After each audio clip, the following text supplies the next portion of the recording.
اعوذ باللہ السمیع العلیم من الشیطان الرجیم بسم اللہ الرحمن الرحیم وقال لهم نبيهم إن الله قد بعث لكم طالوت ملكا قالوا أنى يكون له الملك علينا ونحن أحق بالملك منه ولم يؤت سعة من المعال قال إن الله اصطفاه عليكم وزاده بسطة في العلم والجسم واللہ یؤتی ملکہ من یشاء واللہ واسع علیم۔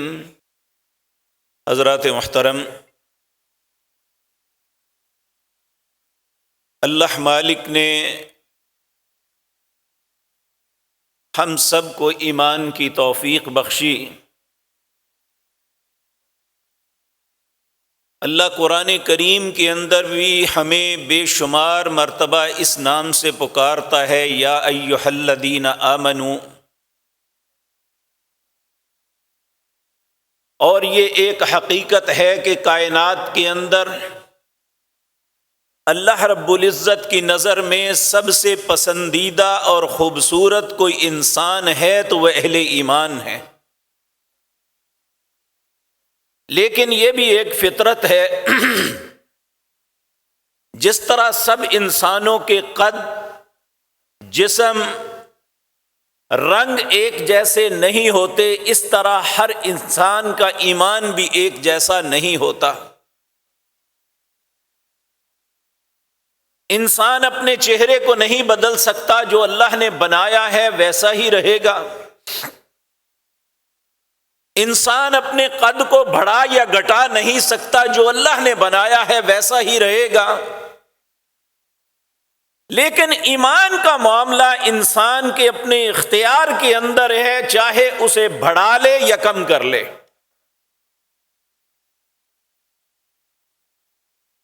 جس طرح ہم دنیا کے معاملات میں ہر انسان چاہتا ہے کہ میری ترقی ہو،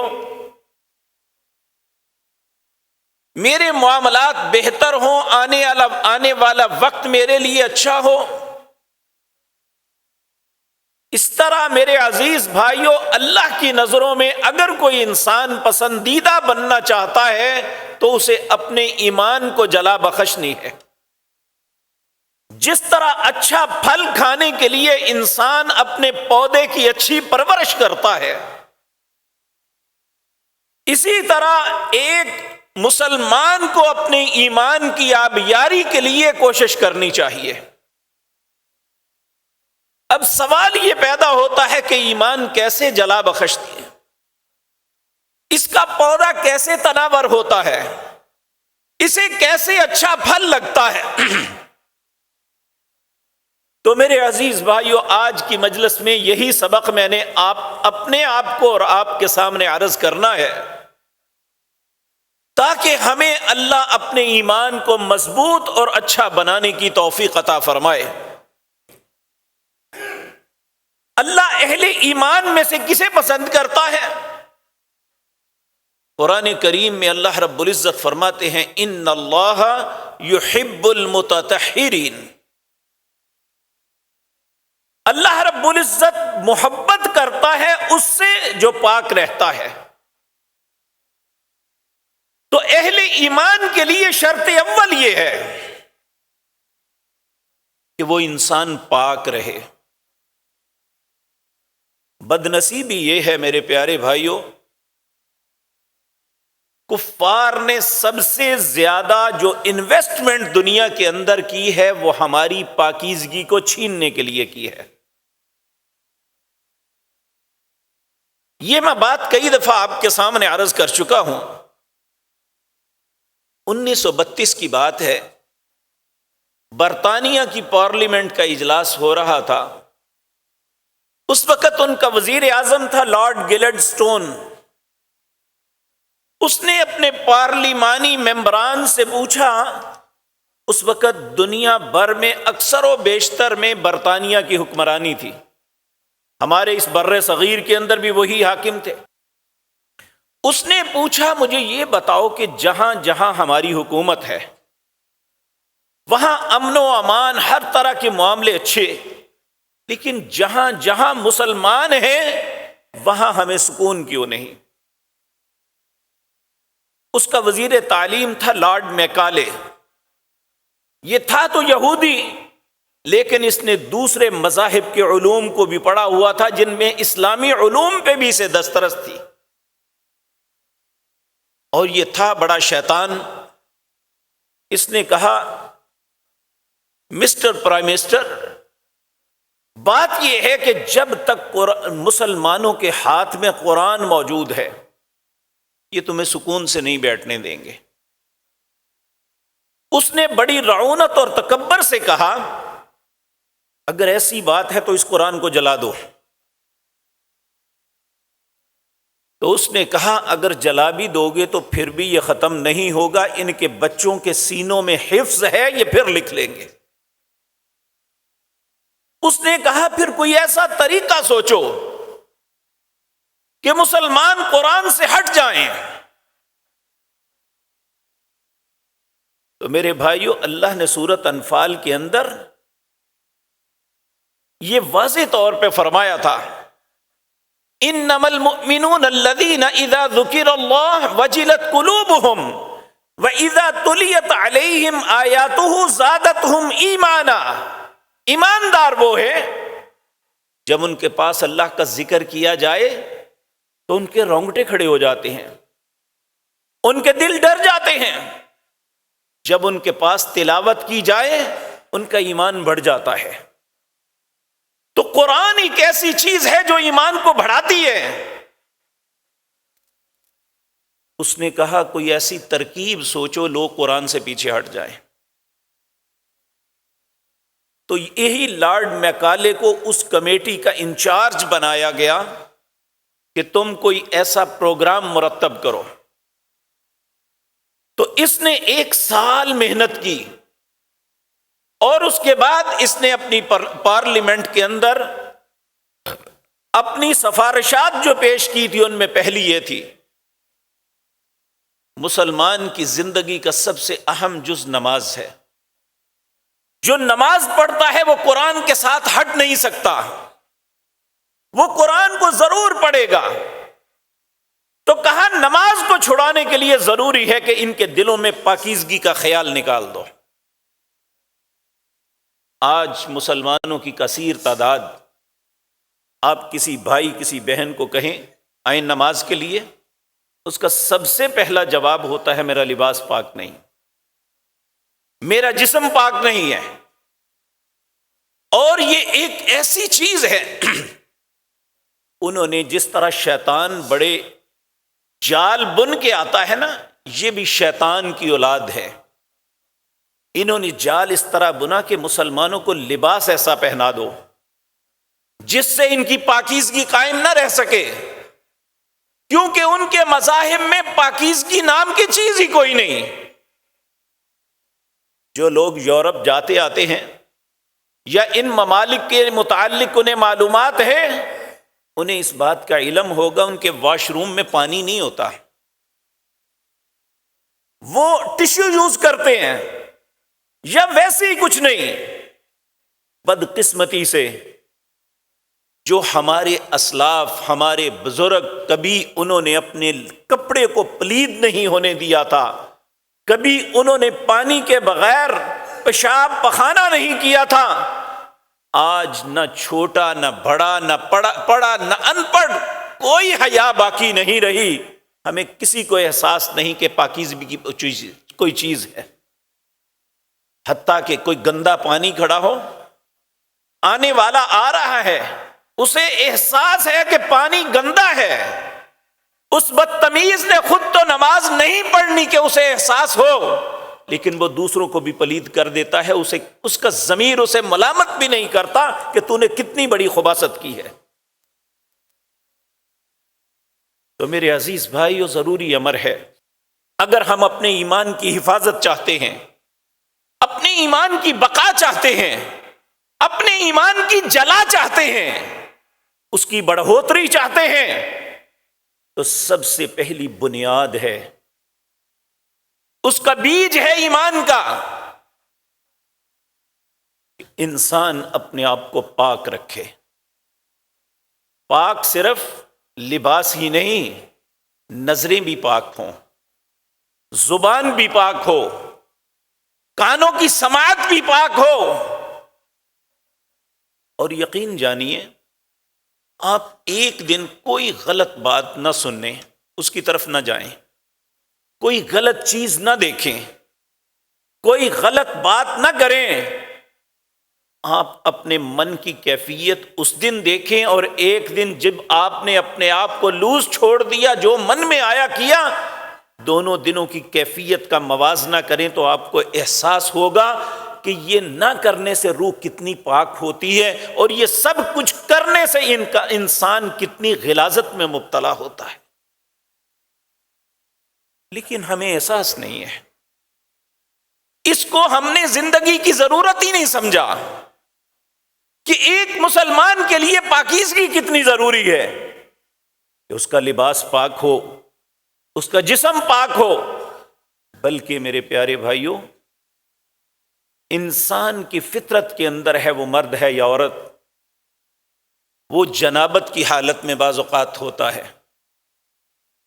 تو اسلام ہماری تعلیمات اس طرح کرتا ہے کہ اگر ایک آدمی فوراً جنابت کا غسل نہیں کر سکتا، ماں ہے تو بیٹا رو رہا ہے، اسے فیڈ کی ضرورت ہے، کہا پہلے وضو کرو تو پھر اسے دودھ پلانا. ایک آدمی بھوک ہے، اس کے سامنے چیز پڑی ہوئی ہے، طہارت کا احساس دلانے کے لیے کہا وضو کرو تو پھر اسے کھانا.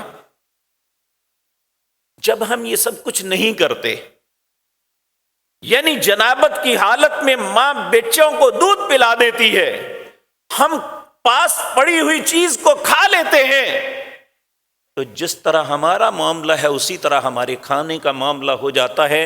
تو پھر ایمان کیسے بڑھے گا؟ تو سب سے پہلی بات جو میرے اور آپ کے سوچنے کی ہے وہ ہے طہارت، پاکیزگی، اسے اختیار کرنا. میری بھائیوں، 4 چیزیں ایسی ہیں جن کی وجہ سے انسان غلاظت، گندگی میں مبتلا ہوتا ہے.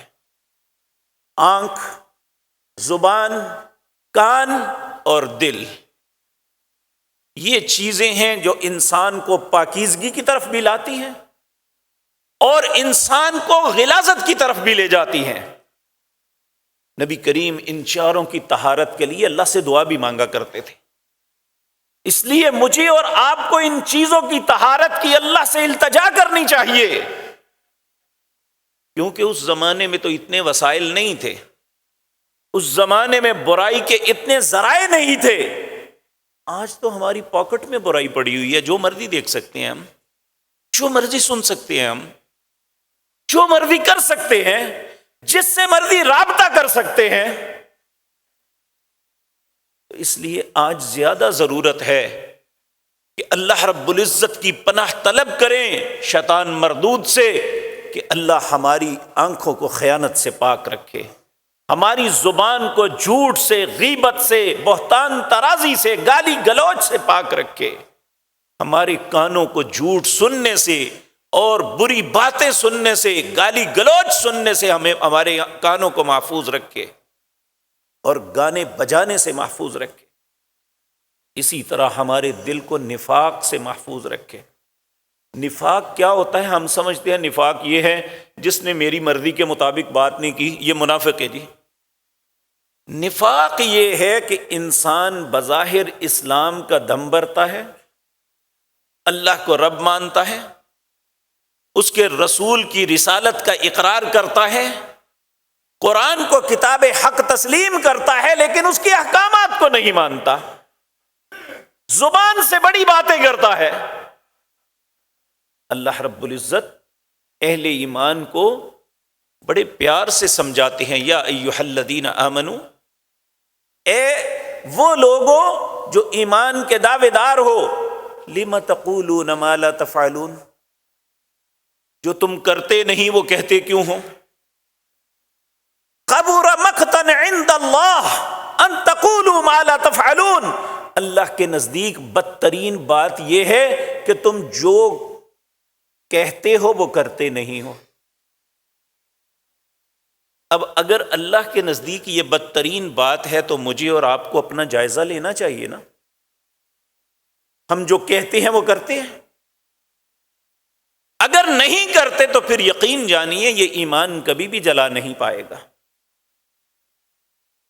اس ایمان کی آبیاری تبھی ہوگی کہ ہم جس طرح اللہ کی وحدانیت کا اقرار کرتے ہیں اس کے ساتھ شرک نہ کریں، جس طرح محمد الرسول اللہ کو رہبر مانتے ہیں ان کے علاوہ کسی کی بات نہ مانیں، جس طرح قرآن کو کتاب حق مانتے ہیں اس کی اطاعت میں اپنے آپ کو تیار کریں۔ پھر ہے ہماری کہنے کی اور کرنے کی بات ایک ہوگی، پھر اللہ ہمارے ایمان کو جلا بخشے گا، ہمارا ایمان بڑھے گا۔ تو اللہ رب العزت فرماتے ہیں اولئک هم المؤمنون حقا، وہ سچے مومن ہیں جن کے دل ڈر جاتے ہیں اللہ کا ذکر سن کے، جو اللہ کی آیات کی تلاوت کرتے ہیں تو ان کے ایمان بڑھ جاتے ہیں۔ اللہ ہمارا نصیب بھی ایسا کر دے۔ دوسری بات میرے بھائیوں، اللہ کا پسندیدہ مومن وہ ہے جو طاقتور ہے، جو اہل ایمان ہے انہیں اپنے جسم کو چاق و چوبند طاقتور بنانا چاہیے، کیونکہ ایک طاقتور آدمی جو اسلام کے لیے اپنے معاشرے کے لیے کر سکتا ہے وہ کمزور آدمی نہیں کر سکتا۔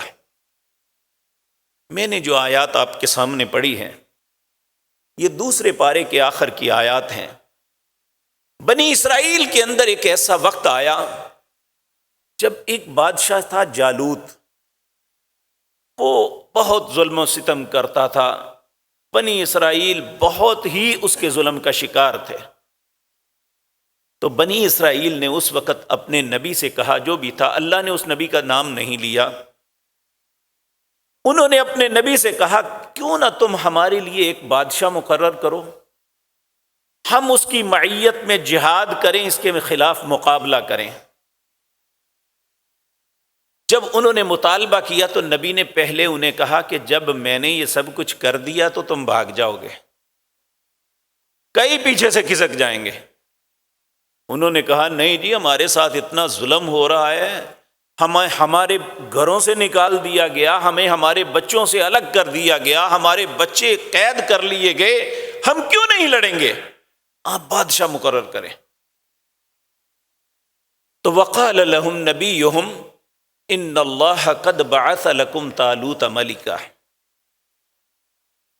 تو نبی نے کہا پھر اللہ نے تمہارے لیے ایک بادشاہ مقرر کیا ہے، اس کا نام طالوت ہے۔ اللہ اکبر۔ اب جب طالوت کو مقرر کیا تو وہ طالوت مالدار نہیں تھا، کسی خاندان کا سربراہ نہیں تھا، عالم دین اور طاقتور تھا۔ تو بادشاہت دینا، نبوت دینا، منصب دینا یہ اللہ کے ہاتھ میں ہے۔ ان کے مطالبے پہ انہیں دیا تو انہوں نے اعتراض لگا دیا جی، کہنے لگے مال ہمارے پاس، خاندان ہمارے بڑے، ہمارے ہوتے ہوئے طالوت کیسے بادشاہ بن سکتا ہے؟ کہا انا یکون لہ الملک علینا ونحن احق بالملک ولم یؤت سعۃ من المال، ہم زیادہ حقدار ہیں بادشاہت کے، اس کے پاس تو مال ہی نہیں ہے۔ تو مال ہونا یہ بڑائی کی علامت نہیں ہے۔ تو اللہ رب العزت فرماتے ہیں، نبی نے انہیں کہا ان اللہ اصطفاہ علیکم، میں نے نہیں چنا، اسے تمہارے رب نے چنا ہے۔ کیوں چنا ہے؟ وَزَادَهُ بَسْطَةً فِي الْعِلْمِ وَالْجِسْمِ، یہ علم اور جسم میں تم سے طاقتور ہے، تم سے زیادہ ہے۔ اور نبی کریم صلی اللہ علیہ وسلم نے بھی ارشاد فرمایا، اللہ کے نزدیک ایک طاقتور مومن کمزور مومن سے بہتر ہے، لیکن یہ نہیں مطلب کہ اللہ کمزور کو پسند نہیں کرتا، بلکہ وہ پسند دونوں ہی مومن ہیں، ان دونوں میں زیادہ بہتر وہ لگتا ہے جو طاقتور ہے۔ کہا ضعیف کے مقابلے میں اللہ طاقتور کو پسند کرتا ہے، اور یقین جانیے تاریخ ہمیں بتاتی ہے جو طاقتوروں نے کام کیے وہ ضعیف اور کمزور نہیں کر سکے، ان کے نام انمٹ ہیں، اور مومن کی ایک صفت ہے۔ اور یاد رکھیں، یہ آپ بھی جانتے ہیں، میں بھی، دنیا کا ہر انسان کے جسم میں طاقت ایکسرسائز سے آتی ہے۔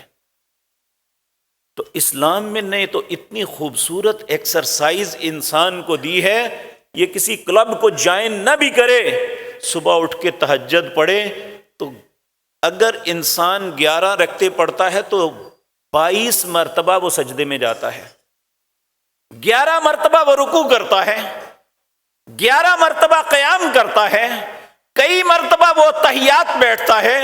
یہ اوپر نیچے سجدہ، رکوع، قیام، یہ ایسی ایکسرسائز ہے کہ پورے جسم، دماغ سے لے کر پاؤں تک پورا جسم حرکت کر جاتا ہے۔ ایک تو اسے اٹھایا صبح، اٹھتے ہی اسے کہا مومن جو ہے یہ سست نہیں، کاہل نہیں ہوتا۔ آج ہم ایسے مومن ہیں جن کو فجر کی نماز پڑھنی نصیب نہیں ہے۔ اللہ کی نظروں میں کاہل آدمی مومن نہیں ہوتا۔ مومن کون ہے؟ جو ایکٹیو ہے، وہ صبح اٹھا تہجد کے لیے کھڑا ہو گیا۔ اور یقین جانیے ہم میں سے بہت سے لوگ بے شمار بیماریوں میں مبتلا ہیں، اللہ سب کو سلامت رکھے، رحم فرمائے، صحت اور عافیت والی زندگی دے۔ لیکن جو لوگ نماز پڑھتے ہیں نا، بعض اوقات تھوڑی سی تکلیف آئے تو لوگ جو ہے نا دل چھوڑ دیتے ہیں۔ اگر انسان مسلسل لگا رہے نا، انشاءاللہ اللہ وہ بیماری نماز کی وجہ سے دور کر دیتے ہیں۔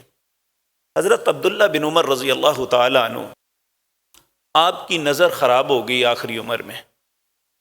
اس وقت کا طبیب نے کہا کہ آپ سجدہ نہ کیا کریں وگرنہ آپ کی نظر ختم ہو جائے گی۔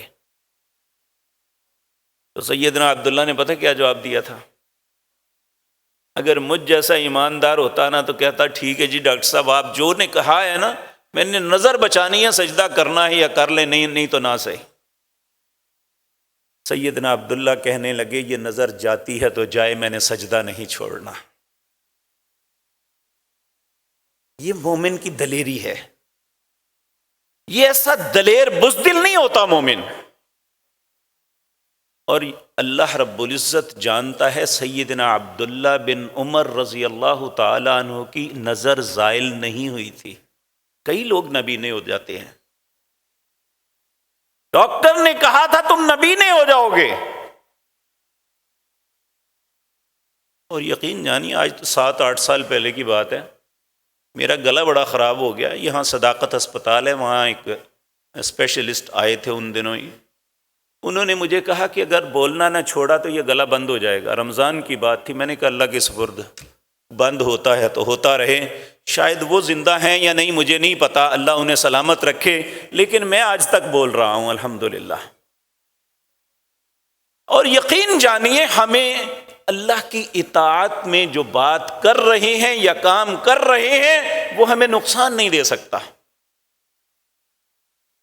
اس سے ہمیں فائدہ ہوگا اللہ کی مہربانی سے۔ تو مومن کے لیے ضروری ہے یہ اپنے آپ کو حشاش بشاش طاقتور رکھے۔ میرے بھائیو، جس نبی کا ہم کلمہ پڑھتے ہیں نا،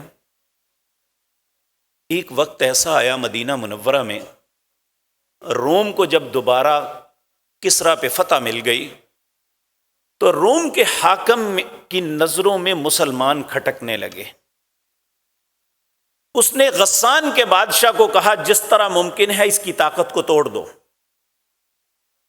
مکہ مدینہ منورہ کی پوزیشن یہ تھی کہ رات کو لوگ جو ہے جاگ کے گزارتے تھے، کسی بھی وقت غسانی حملہ کر دیں گے۔ ایک دن کچھ کھٹکا ہوا، لوگوں نے آوازیں دی ایک دوسرے کو، جلدی سے لوگوں نے اپنے گھوڑوں کو تیار کیا، اپنا اسلحہ باندھا اور اپنے گھوڑوں پہ بیٹھ کے باہر نکلے کہ شاید کوئی حملہ آور آ رہا ہے۔ جب مدینہ سے باہر نکلے تو ایک اکیلا شخص، اس نے گھوڑے کے اوپر کاٹھی بھی نہیں ڈالی ہوئی تھی اور لگام بھی نہیں، گھوڑے کی پیشانی کے بال پکڑ کے دوڑاتا ہوا آ رہا تھا۔ جب وہ شخصیت قریب آئے تو لوگوں نے دیکھا وہ رسول اللہ صلی اللہ علیہ وسلم تھے۔ آپ نے فرمایا جاؤ آرام سے جا کے سو، میں سارا دیکھ آیا ہوں، کوئی فکر والی بات نہیں ہے۔ اتنے دلیر تھے نبی کریم صلی اللہ علیہ وسلم۔ لگام کے بغیر گھوڑے پہ بیٹھنا یہ خال خال شاہ سواروں کا کام ہوتا ہے، نبی کریم گھوڑے کی پیشانی کو پکڑ کے آپ اسے سنبھال لیتے تھے، کیونکہ مومنوں کے سردار تھے وہ۔ اتنے قوت والے، اتنے جیدار تھے ہمارے پیغمبر جناب محمد الرسول اللہ۔ آج ہمارے ایمان کی کیفیت یہ ہے کہ ہم مولوی باہر نہیں نکلتے جب تک 2-3 باڈی گارڈ ارد گرد نہ ہو۔ یہ ہے ہمارے ایمان کی کیفیت۔ العیاذ باللہ، سیدنا عمر رضی اللہ تعالی عنہ 22.5 لاکھ مربع میل کے اکیلے حاکم ہیں۔ دنیا کی سپر پاورز آپ سے گھبراتی ہیں۔ ایک دن ایران کا سفیر آیا، مدینے میں آ کے لوگوں سے پوچھتا ہے تمہارا شاہی محل کدھر ہے، تمہارا بادشاہ کہاں ہے، اس کا محل کدھر ہے؟ وہ کہنے لگے کوئی محل نہیں ہے۔ کہ تمہارا بادشاہ ہے کدھر؟ کہا مسجد میں ہوں گے۔ مسجد میں گئے تو اس کے ساتھ ایک چھوٹا سا چبارہ بنا ہوا تھا، تو اس کے نیچے سیدنا عمر لیٹے ہوئے، اور سر کے نیچے سرانہ کس بات کا ہے؟ اینٹ کا پڑا ہوا ہے۔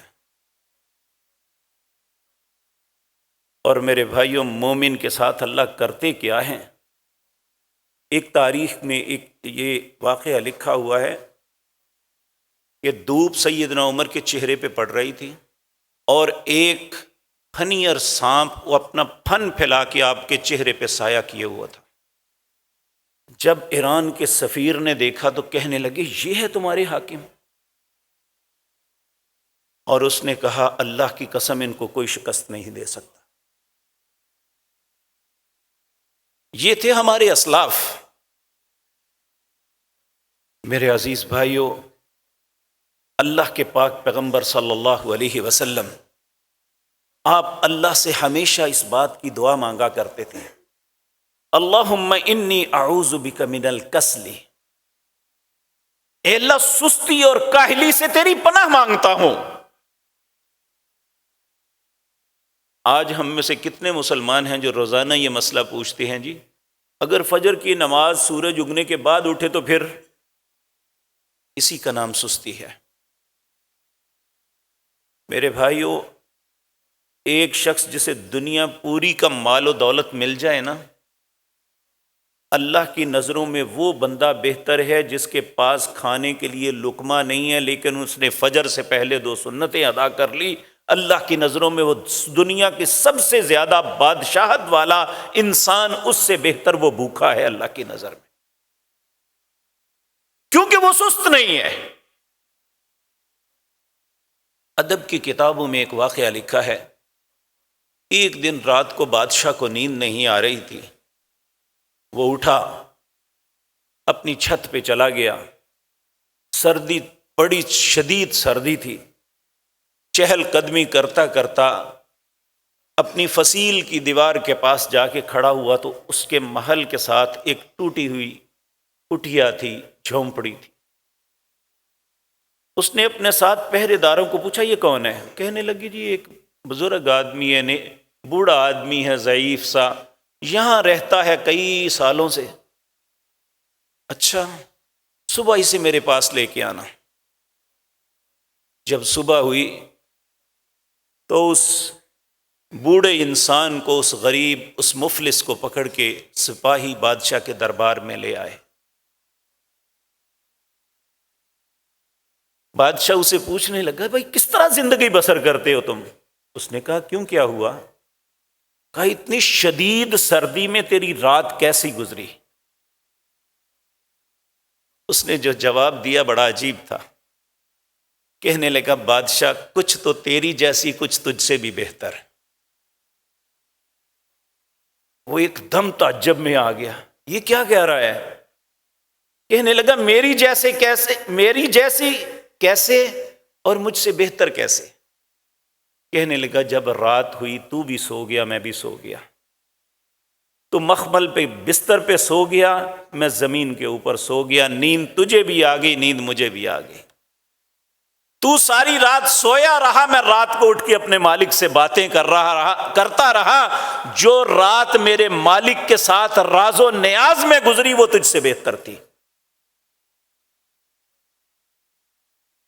یہ ایک مومن کی سوچ ہے، یہ ایک مومن کی طرز زندگی ہے کہ اس کی رات جو ہے غفلت میں نہیں گزرتی، بلکہ میرے بھائیو یہ دو چیزیں جمائی آتی ہے، انسان کی سستی کی علامت ہے، چھینک آتی ہے انسان الرٹ ہوتا ہے۔ تو اللہ رب العزت، نبی کریم صلی اللہ علیہ وسلم نے فرمایا ان اللہ یحب العطاس، چھینک کو اللہ پسند کرتا ہے۔ کیوں؟ کہ جب چھینک آتی ہے انسان الرٹ ہو جاتا ہے، سستی سے نکل آتا ہے۔ تو کہا جب سستی سے نکل آؤ تو کہو الحمدللہ، تو پھر دوسرا کہے یرحمک اللہ، تجھ پہ اللہ رحم کرے، تو الرٹ ہو گیا ہے۔ اور پھر اسی طرح فرمایا وَيَكْرَهُ التَّصَابُبُ، اور اللہ جمائی کو ناپسند کرتا ہے، اسے اچھا نہیں سمجھتا۔ کہا جس وقت تم جمائی لیتے ہو اسے روکو حتی الامکان۔ جس وقت انسان کاہلی اور سستی میں جمائیاں لیتا چلا جاتا ہے، شیطان ہنستا ہے میرا کام ہو رہا ہے، یہ سست پڑے گا تو اللہ کے ذکر سے غافل ہو جائے گا۔ اور میرے بھائیو جدید میڈیکل سائنس ہمیں بتاتی ہے کہ جب انسان کو چھینک آتی ہے نا، اس کے دماغ کی کسی رگ کے اندر کوئی چھوٹا سا کلاٹ رکنے کی کوشش کرتا ہے، اللہ چھینک دے کے اس کلاٹ کو ڈیزارو کر دیتے ہیں، اسے دوبارہ زندگی مل جاتی ہے۔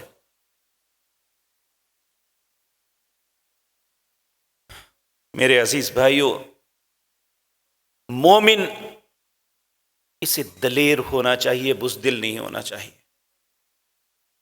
ایک صحابی ہیں، ان کا نام ہے سلمہ بن اقوع رضی اللہ تعالی عنہ۔ ایک دن رات کو ہی نکلے، انہوں نے ایک غلام کو روتے ہوئے آتے دیکھا، وہ عبد الرحمن بن عوف کا غلام تھا۔ اس سے کہا کیا ہوا؟ کہا مجھے رسول اللہ صلی اللہ علیہ وسلم نے مال غنیمت کے اونٹوں کی حفاظت کے لیے مقرر فرمایا تھا، مجھ سے فلاں قبیلے کے لوگ چھین کے لے گئے۔ انہوں نے آواز دی اہل مدینہ کو کہ بھئی رسول اللہ کے اونٹ جانے نہیں چاہیے۔ کہتے ہیں مدینے والے ابھی تیاری کر رہے ہیں تو یہ کہتے ہیں کہ میں بڑا اچھا تیر انداز تھا اور میں بھاگ کے گیا اور میں چاروں طرف جا کے تیر برسانے شروع کر دیے۔ 100 آدمی کو بھگا کے ان سے اونٹ واپس لے کے، اور کہتے ہیں میں نے 25 چادریں ان کی مال غنیمت میں لے آیا۔ یہ مومن کی شان ہے۔ میرے بھائیو آج لڑنا بڑھنا تو نہیں، کم از کم ایک مومن آدمی کو اپنے ایمان کو بچانے کے لیے تو بزدلی کا مظاہرہ نہیں کرنا چاہیے، کسی برائی کو روکنے کے لیے بزدلی کا مظاہرہ تو نہیں کرنا چاہیے۔ اللہ رب العزت نے اپنے حبیب کریم کی زبان سے ہمیں یہ حکم دیا، من رآ منکم منکرا فلیغیرہ بیدہ، تم میں سے کوئی غلط کام دیکھتا ہے اپنے ہاتھ سے روکے، فإن لم یستطع فبلسانہ، اگر وہ ہاتھ سے نہیں روک سکتا تو زبان سے روکے، فإن لم یستطع فبقلبہ، اگر زبان سے بھی نہیں تو کم از کم دل سے تو برا جانے. وذالک اضعف الایمان، یہ ایمان کا سب سے کمتر حصہ ہے. اور میرے بھائیو، آج ہمارے ایمان کی پوزیشن یہ ہے کہ اگر ہم میں سے کوئی شخص کسی برے آدمی کو ڈانٹتا ہے، اسے روکتا ہے، تو ہم کہتے ہیں تمہیں کیا پڑی ہے بھائی؟ ہم برے کے معاملے میں اچھے کی اعانت کرنے کے بجائے اچھے کو ڈسکارڈ کرتے ہیں، منع کرتے ہیں. تم کیوں کرتے ہو بھائی؟ تمہیں کیا پڑی ہے؟ تم خدائی فوجدار بنے بیٹھے ہو. میرے بھائیو، ہاتھ سے نہیں، کم از کم زبان سے تو کہہ دیں. وہ مانتا ہے مانے، نہیں مانے نہیں مانتا تو اس کی مرضی ہے. اگر یہ بھی نہیں تو کم از کم دل سے تو برا جانے. وذالک اضعف الایمان، یہ ایمان کا سب سے کمتر درجہ ہے. اس کے بعد ایمان نہیں ہے. تو ہم تو کسی بھی چیز کو دیکھ کے منہ دوسری طرف کر لیتے ہیں کہ ہمارے سر نہ پڑ جائے. تو میرے پیارے بھائیوں، ایمان کی حفاظت یہ ہماری زندگی کی ضرورت ہے. تو اللہ رب العزت، اور دیکھیں ہمیشہ تاریخ میں جن کے نام روشن ہوئے وہ طاقتوروں کے ہی ہوئے. حضرت عبداللہ بن مسعود رضی اللہ تعالیٰ عنہ کہتے ہیں دنیا کے اندر 3 لوگ بڑے دانا تھے. ایک فرعون کی بیوی جس نے موسیٰ علیہ السلام کے متعلق یہ کہا کہ اس بچے کو رکھ لو. دوسرا فرمایا وہ 2 بیٹیاں جو کنویں پہ تھی جنہوں نے موسیٰ علیہ السلام کے متعلق یہ کہا تھا کہ یہ طاقتور اور امانت دار ہے اس لیے اسے ملازم رکھ لو. اس نے بہت دانائی کی بات کی. اور تیسرا فرمایا اس دنیا میں تیسرے دانا ترین انسان سیدنا ابو بکر ہیں جنہوں نے اپنے بعد خلیفہ سیدنا عمر کو بنایا تھا. تو آپ دیکھیں ان کی دانائی کیا تھی کہ موسیٰ علیہ السلام اس کے گھر پلے اور موسیٰ علیہ السلام فرعون کی بربادی کا سبب بنے. اور یہاں مدین کے کنویں پہ جو بیٹیاں تھیں، باپ کی بڑھاپے کی وجہ سے وہ بیچاری اپنا گھر بار نہیں چلا سکتی تھی. اللہ نے ایک امانت دار اور طاقتور غلام عطا کر دیا. پھر انہوں نے اس سے اپنی بیٹی کی شادی کر دی. اور سیدنا عمر وہ ہیں جن کے متعلق رسول اللہ صلی اللہ علیہ وسلم ایک خواب سنائی گئی. آپ نے فرمایا اللہ نے مجھے خواب میں دکھایا کہ میرے بعد ابو بکر آئے، انہوں نے 1 یا 2 ڈول پانی کے نکالے، اللہ ان پہ رحم کرے. پھر اس کے بعد ایک اور آئے، ڈول بہت بڑھ گیا، وہ اکیلے اسے کھینچتے رہے اور دنیا کے انسان ہی جانور درندے پرندے بھی ان کے اس پانی کی وجہ سے سیراب ہوتے رہے. اور کہا وہ سیدنا عمر ہیں. وہ قوت و طاقت میں آپ دیکھیں سیدنا علی رضی اللہ تعالی عنہ، آپ جو کوئی پہلوان نہیں تھے، قد بھی چھوٹا تھا، جسم بھی نارمل تھا، لیکن دلیر بڑے تھے. ان کی دلیری کی وجہ سے نبی کریم صلی اللہ علیہ وسلم نے انہیں اسد اللہ کا خطاب دیا. شیر خدا ہے سیدنا علی رضی اللہ تعالی. میرے بھائیو، اگر کوئی بزدل ہے تو اس کے متعلق کبھی کوئی خیر کا کلمہ نہ رسول اللہ صلی اللہ علیہ وسلم نے کہا اور نہ ہی قرآن میں ہمیں کسی کے متعلق ایسی بات ملتی ہے. میرے بھائیو، ہم بحیثیت مسلمان ایک بات یاد رکھیں، ہمارے اوپر فریضہ ہے ایک. اللہ رب العزت فرماتے ہیں کنتم خیر امت، لوگو تم ایک بہترین امت ہو، اخرجت للناس، تم صرف اپنے لیے دنیا میں نہیں آئے، تمہیں لوگوں کے لیے نکالا گیا ہے. تأمرون بالمعروف وتنہون عن المنکر، تمہیں ضرور نیکی کا حکم کرنا ہوگا اور برائی سے روکنا ہوگا۔ اب ہماری دوسری امتوں سے فضیلت کیا ہے کہ ہم سب نے وہ کام کرنا ہے جو اللہ کے نبی کرتے رہے۔ ہم میں سے ہر انسان کا ایک دائرہ کار ہے۔ باپ اپنے گھر کا سربراہ ہے، دفتر کے اندر جو سب سے سینئر ہے وہ سب کا سربراہ ہے، اور قیامت کے دن کلکم رائن وکلکم مسئول عن رعیتی، وہ چاہے 2 بندوں کے اوپر حاکم ہے، وہ چاہے پوری مملکت کا حاکم ہے، اللہ نے جس کا ذمہ دار بنایا ہے اس سے سوال کیا جائے گا کہ اپنی رعیت کے متعلق کیا کیا۔ تو کم از کم ہم اپنے دائرہ کار کے اندر تو نیکی کا حکم دے سکتے ہیں نا، برائی سے روک سکتے ہیں، لیکن میرے بھائیو یہ کام جو ہے دلیری کے بغیر نہیں ہوتا۔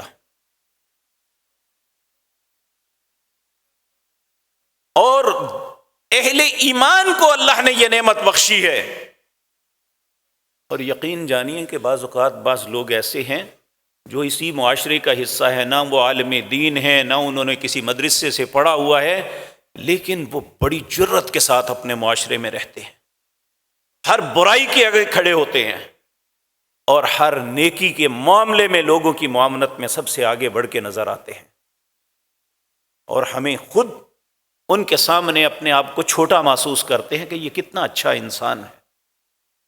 اللہ ہم سب کو ایسا بنا دے۔ نبی کریم صلی اللہ علیہ وسلم نے بھی فرمایا، والذی نفسی بیدہ، اس ذات کی قسم ہے جس کے قبضے میں محمد کی جان ہے صلی اللہ علیہ وسلم، لتأمرن بالمعروف ولتنہون عن المنکر، تمہیں ضرور نیکی کا حکم کرنا ہوگا اور تمہیں ضرور برائی سے روکنا ہوگا۔ اے میری امت کے لوگوں، جب اس بات کو چھوڑ دو گے نا، یہ نہیں کرو گے نا، اللہ تم پہ عذاب مسلط کر دے گا، پھر اللہ سے دعائیں مانگو گے، اللہ تمہاری دعا کو قبول نہیں کرے گا۔ اسی طرح میرے عزیز بھائیو، سیدنا حسن رضی اللہ تعالی عنہ سے روایت ہے، نبی کریم صلی اللہ علیہ وسلم نے فرمایا، میری امت اس وقت تک خیر پہ رہے گی، اس وقت تک خیر پہ رہے گی جب تک اس کے اچھے لوگ برے لوگوں کو ڈسکریج کرتے رہیں گے، اور اچھائی کے اچھے لوگوں کو اپریشیٹ کرتے رہیں گے۔ میری امت اس وقت تک خیر پہ رہے گی جب میری امت یہ دونوں کام چھوڑ دے گی تو اس میں سے خیر ختم ہو جائے گی۔ آج ہم گلہ کرتے ہیں فلاں کا ایسا، فلاں ایسا، فلاں ایسا، واللہ باللہ سمت اللہ ہم سے خیر چھنی اسی لیے ہے کہ ہم اچھے کو اپریشیٹ نہیں کرتے اور برائی کو ڈسکریج نہیں کرتے، اسی لیے ہمارا ایمان کمزور پڑ رہا ہے۔ اور آخری بات میرے عزیز بھائیو، مومن حوصلے والا ہوتا ہے۔ نبی کریم صلی اللہ علیہ وسلم کی آپ سیرت دیکھیں کہ آپ اہل مکہ نے کون سی اذیت اور تکلیف نہیں تھی جو آپ کو نہ دی ہو، حتیٰ کہ بالآخر انہوں نے یہ فیصلہ کیا یا آپ کو قتل کر دیا جائے یا ہمیشہ کے لیے قید کر دیا جائے۔ جب اللہ نے آپ کو ہجرت کی اجازت دی، آپ مدینہ منورہ میں تشریف لے گئے، اور انہوں نے پیچھا کیا کہ رستے میں مار دیں۔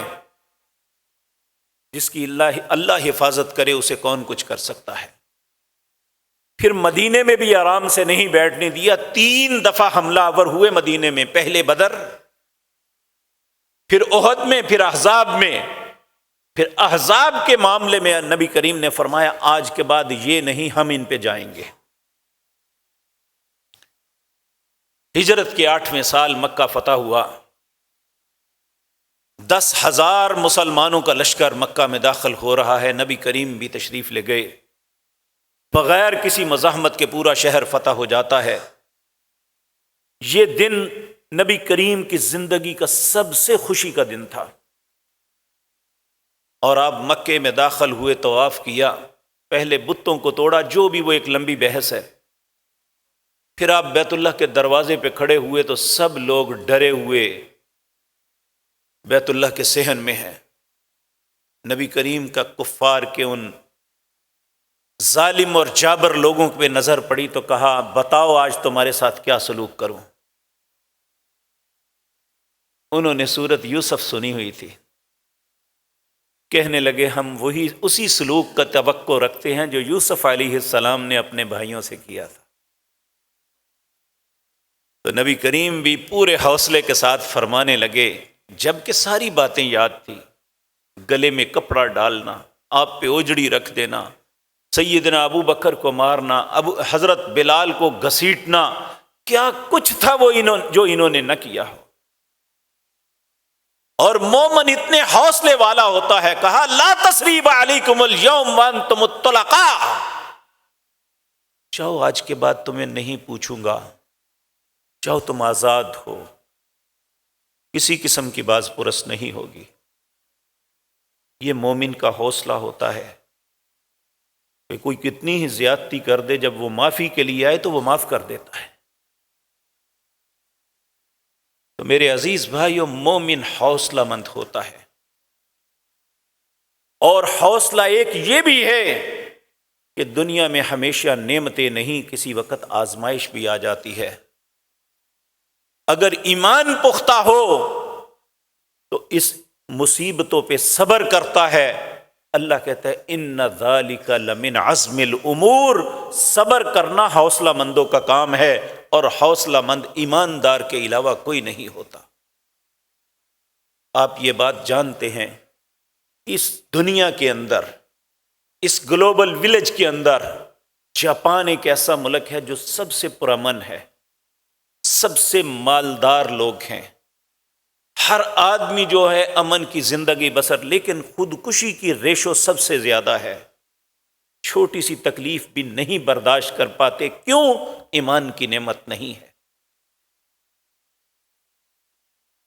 اور اللہ نے اہل ایمان کو بہت سی مصیبتوں کے باوجود، اب دیکھیں افغانستان میں برطانیہ نے، پھر روس نے، پھر امریکہ نے کیا کچھ نہیں کیا۔ آپ نے سنا ہے کہ کسی افغانی نے اس وجہ سے خودکشی کر لی ہو؟ فلسطین کے اندر یہودیوں نے کیا مسلمانوں کے ساتھ نہیں کیا؟ آپ نے کبھی سنا ہے کسی مسلمان نے خودکشی کر لی ہو کہ میری زندگی بڑی تنگ ہے؟ آپ نے کشمیر کی کسی بیٹی، کسی ماں، کسی بزرگ یا کسی بیٹے کو سنا ہے کہ ہندوؤں نے ان کی زندگی تنگ کر دی ہے تو اس لیے خودکشی کر لی؟ خودکشی وہ کرتا ہے جس کے پاس ایمان کی نعمت نہیں ہوتی۔ ایماندار ہمیشہ حوصلہ مند ہوتا ہے، اسے علم ہے کہ میرے رب کا حکم ہے الذین اذا اصابتہم مصیبۃ قالوا انا للہ و انا الیہ راجعون۔ میرا رب کہتا ہے جب مومن پہ مصیبت آتی ہے وہ کہتا ہے یہ اللہ کا تھا، اللہ کی مرضی ہے، جو اس نے چاہا وہ ہو گیا، قدر اللہ وما شاء فعل، یہ میرے اللہ کی تقدیر تھی، جو اس کی مرضی میں اس پہ صبر کروں گا۔